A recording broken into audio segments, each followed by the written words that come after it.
But let me tell you, not only because he had left, he was in the back of the court, and then he went. I think they took up to like a back room. But the you know, all the Diddy kids are there, right? So his daughters are there. I was sitting behind them. It was awkward for me to watch them have to listen to all of this. After he started, the male Esther started getting into a lot of the and stuff, they got up and left. Who told him to leave? Did Diddy say leave or? No, Diddy didn't tell them to leave. I don't know if there was a conversation or not. I looked up from writing and I saw them get up, so I don't know. But I know that they were like checking on each other throughout. I saw them ask like Christian at one point, like, "You okay?" We need you to step to the side. Step to the side, please. You look cold. You smile. Are you guys feeling? How do you feel today? Step to the side, please. Watch out, watch out. Watch your back. Big great. How can you bump it today? Congratulations at NYU, Chad. Give us a little space. Give us a little space. Give us a little space. Golden Nation. Nice little smile. Nice. That's step to the side, please. feel like we like great being by his great stuff. Yeah. Wait. Keep us a little space. Watch out. Give us a little space, please. Oh, nice. Sorry about that. Give us a little space. Here. Oh, Chuck it in here. Guys, oh. Boss down down. He's burning it. Back up. Back up. Gotta work with right out of here. It's also tonight. hey, man, Sean, man, be good, bro. Okay. Charlie. Love you, bro.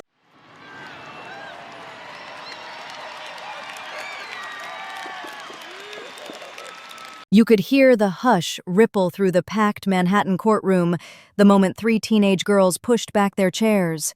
So beautiful.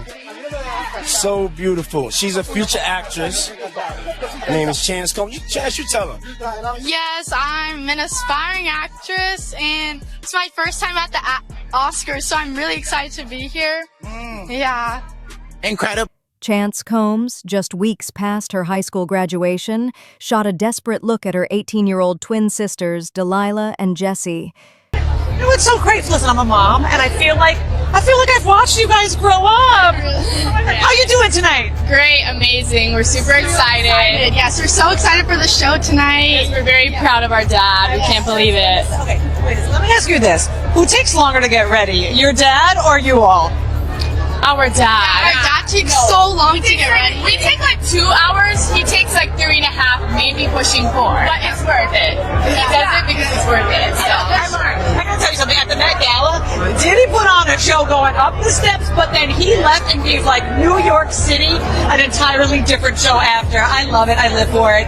How proud are you of him? Oh my gosh. I don't think you guys understand. We are so proud. Like, I can't even believe it's like it's here. Yeah, we're so proud of like everything he's accomplished over all these years, and like for him to be honored as an icon this year is like really amazing. Yeah. And it's even big because it's global. It's the global icon. So it's like he's the icon of the world. Everybody knew that. It's confirmed. Let me ask you this, because I have 2 little girls, and it's different, right? Like not necessarily the persona, but how people know you and then how your children know you are 2 kind of totally different things. Yeah. What kind of dad is Diddy? Is Sean Combs? He's a very fun one. Yeah, fun. He does a lot of adventures with us. Yeah. Like, he's structured as well. Like, we have structure, you know. We don't get to do whatever we want. We don't get whatever we want. We're very, like, you know. He has like a fun side. Fun with him, but then we have like the dad side. You have the dad side, the serious side, but then like fun, chill. Together, they bolted for the exit, twice, unable to stomach what they had just heard about their father, Sean Diddy Combs. But that walkout was only the first crack in a family wall that was about to crumble. Combs directed everything from what she had on to the lighting in the room to how she was supposed to interact with the person that she was having sex with. And again, just to reiterate what is a freak off, the freak off essentially was something that Cassie said she learned about through Sean Combs about a year into their relationship. He described it as voyeurism, wanting to watch her have sex with someone else. And she said that she did it because she was 22, 21, she was young, she didn't know any better, and that she wanted to please Sean Combs. And at some point in time, she actually had said that she looked forward to the freak-offs. Why did Cassie express looking forward to these said freak-offs? When the prosecution asked her, was there ever a time that you enjoyed the freak-offs? This is when Cassie got choked up and she said, I did, but only because I got to spend one-on-one time with Combs, and I really did love him. And that is speaking to the psychological abuse in addition to the physical. that she potentially experienced as Yeah, well. she's definitely laying out someone who was young, who was influenced by wanting to have this record career. She signed a 10-album deal with Bad Boy Entertainment, led by Sean Combs, and basically describes being enamored by Sean Combs, loving him, not knowing about certain things sexually, and him sort of telling her, teaching her about that. And what you hear is someone that was young and she even said, you know, I was young, I was naive, I didn't. On May 12, 2025, the trial of the hip-hop mogul hit a fever pitch. Male escort Daniel Phillip testified that Cassie Ventura, Diddy's ex, had paid him for a sexual encounter while Diddy sat in the corner, entertaining himself. The 2016 video of Sean Combs assaulting his then girlfriend, Cassie Ventura. And the defense said, listen, what you witnessed was wrong, it was inhumane, it was horrible, but that was domestic violence, and they said that is not criminal enterprise, that is not racketeering, but both sides sort of making those compelling arguments and opening statements that for the prosecution, that he is guilty, for the defense obviously saying that he's not guilty of these crimes that he's alleged to have. Girls lasted only minutes before the details sent them fleeing, and in that moment, viewers around the globe realized this scandal wasn't just tabloid fodder, it was a family earthquake. Ladies, this is my future superstar, Jessie. Say peace. Phillip's claims weren't merely lurid. They matched video evidence prosecutors had kept locked away. Jurors watched grainy 2016 hotel footage of Diddy kicking Cassie as she lay on the hallway floor. A security guard later claimed that Diddy tried to bury that same footage with a $100,000 payoff. As the images played, the twins stared forward, their faces frozen, while Chance quietly whispered a prayer.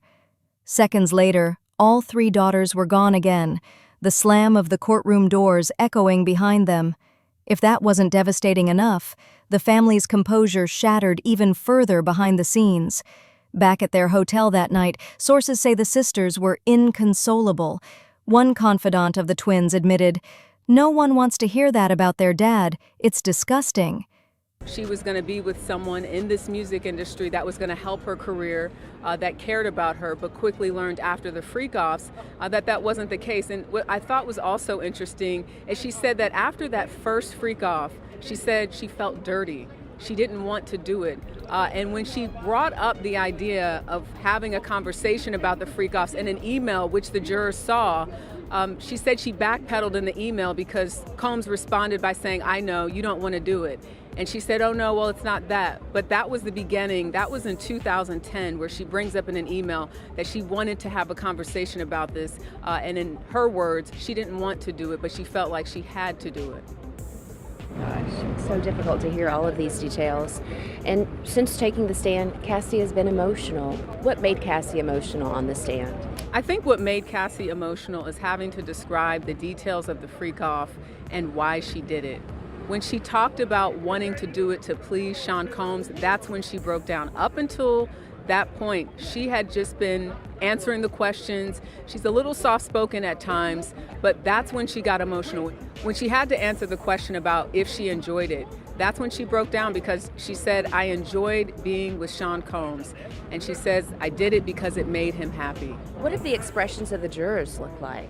The jurors are laser focused on what Cassie has to say. And that's to be expected, right? Because she is the person who will likely be on the stand, according to attorneys, for 2, maybe 3 days. She's the one that was in the relationship with Sean Combs for over 10 years. So she's got a lot to say. Chance, described by friends as the most outspoken, allegedly told relatives she would do whatever it takes to make things right, even if that means answering federal investigators. It's still rumor for now, but prosecutors are listening. The spotlight, however, wasn't focused solely on the daughters. Each morning, all eyes turned to the front row, where matriarch Janice Combs arrived arm in arm with her granddaughters. Her lipstick was perfect, her expression unreadable. Cameras caught her barely flinching when the assault video was played, even as Chance sobbed quietly into a tissue. The judge, meanwhile, issued a stern warning to Diddy after he was seen nodding vigorously during testimony.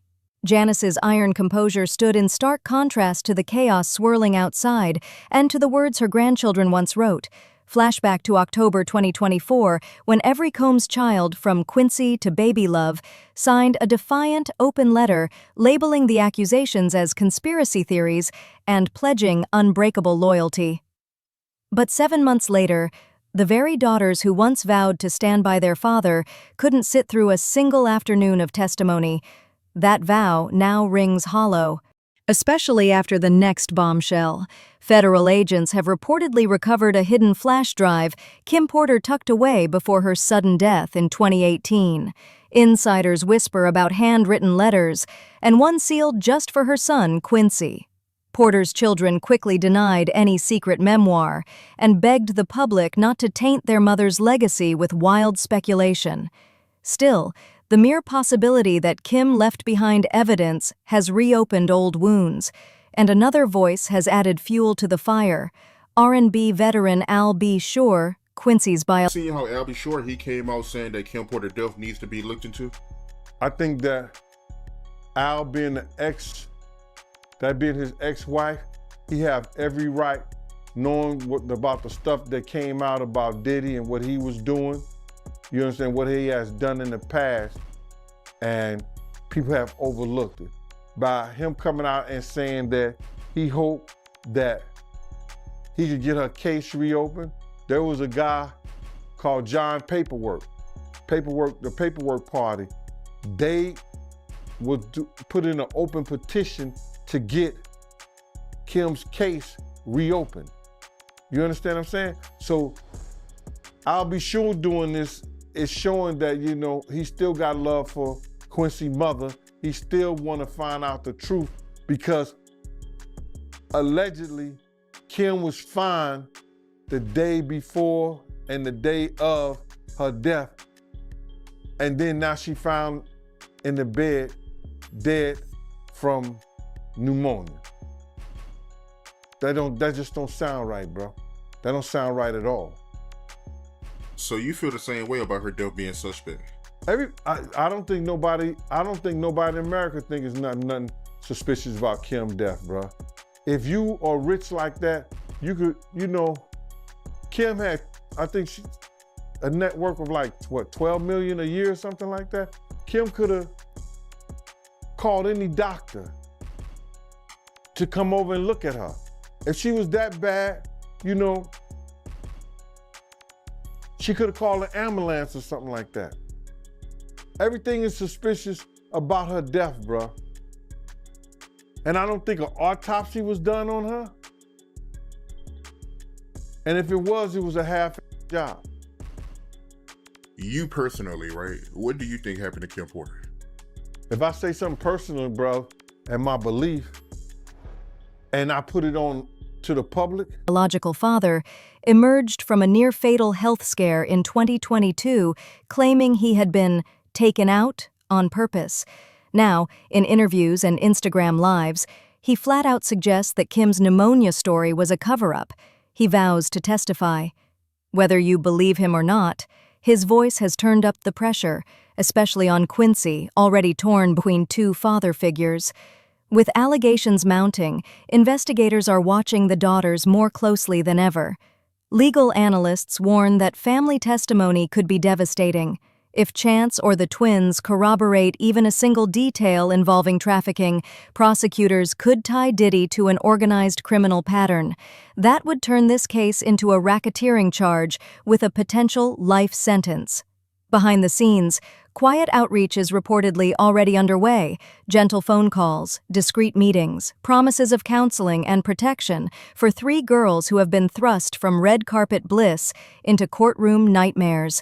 The temptation to speak their truth may soon outweigh fear or loyalty. So, where does that leave the once glamorous Combs dynasty? Today, the Combs brand looks nothing like the champagne lifestyle it once sold the world. In its place stands a father facing criminal counts, a grandmother gripping stoic dignity, a son torn open by a flash drive, and 3 daughters caught between the man who raised them and the horrors they just witnessed in court. The verdict could still be months away, closely in Rives, but one decision may arrive even sooner. This time, not from the jury, but from inside the family itself. Will blood protect blood, or will truth finally break the circle? What would you choose? Silence for loyalty or testimony for justice? Let us know below and keep watching, because the next revelation in this saga could arrive before the gavel even falls.